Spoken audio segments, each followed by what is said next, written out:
Assalamualaikum warahmatullahi wabarakatuh. Alhamdulillahirabbil alamin.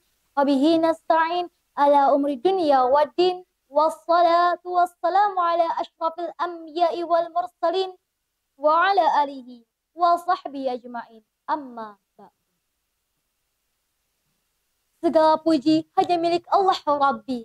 Segala zat yang maha ghafur, zat yang maha syukur, yang telah memberikan beribu-ribu nikmat yang tidak terukur. Yaitu nikmat iman, nikmat Islam, dan nikmat sehat walafiat. Seandainya lautan yang ada di muka bumi ini Allah jadikan sebagai tinta.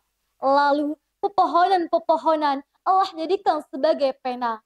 Dan dedaunan Allah jadikan sebagai kertas. Niscaya ini tidak akan cukup untuk menuliskan nikmat-nikmat yang telah Allah Subhanahu wa taala berikan kepada kita. Salawat serta salam semoga tercurah limpahkan kepada Nabi akhirul zaman, seorang nabi yang lahirnya saja membuat goncah alam semesta, membuat heboh para malaikat Allah Subhanahu wa taala, yang kalau bukan karenanya Allah Subhanahu wa taala tidak akan menciptakan alam semesta ini. Siapakah dia? Tidak lain dan tidak bukan yaitu Nabi Muhammad sallallahu alaihi wasallam.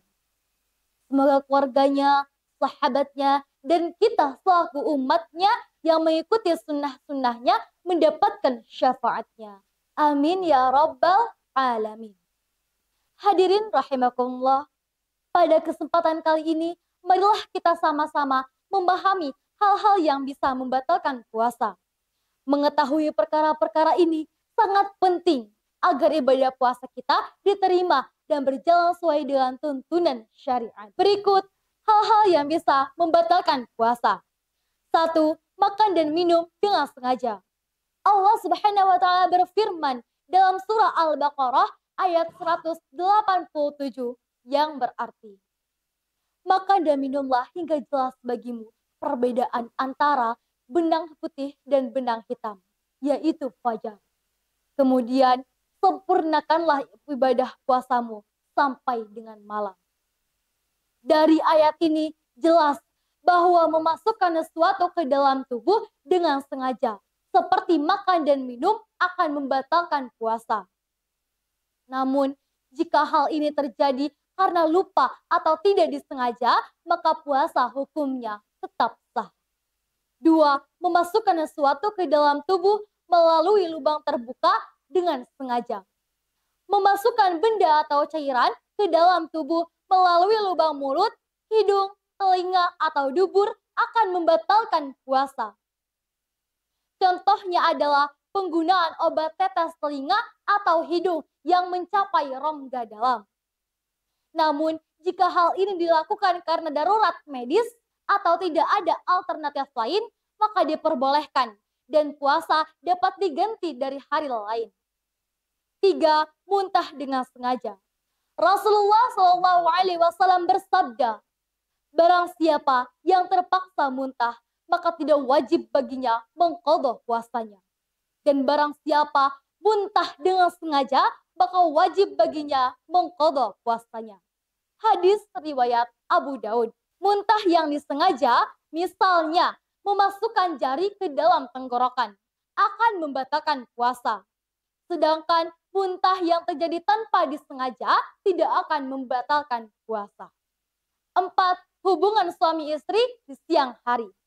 Melakukan hubungan suami istri di siang hari akan membatalkan puasa dan mengharuskan pelakunya untuk membayar kafarat, yaitu 1. Memerdekakan seorang budak mukmin. 2. Jika tidak mampu berpuasa 2 bulan berturut-turut. 3.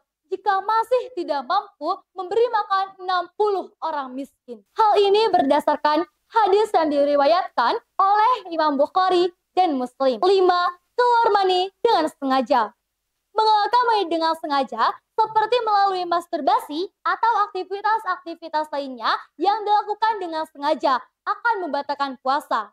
Namun, jika hal ini dilakukan karena mimpi basah, maka puasa tetap sah karena hal tersebut terjadi karena tanpa kesengajaan. 6. Haid atau nifas. Bagi seorang wanita, haid atau nifas akan membatalkan puasa. Mereka wajib mengqadha puasanya di hari lain, sejumlah dengan hari yang ditinggalkan selama masa haid atau nifas. 7. Hilang akal atau gila. Jika seorang kehilangan akal sehatnya akibat terganggu mentalnya atau sebab lain, maka puasanya batal. Hal ini karena puasa mensyaratkan adanya niat dan kesadaran penuh dalam pelaksanaannya. 8. Murtad atau keluar dalam agama Islam. Jika seorang keluar dalam agama Islam, maka batal puasanya. Karena puasa diwajibkan oleh agama Islam saja. Hadirin rahimakumullah.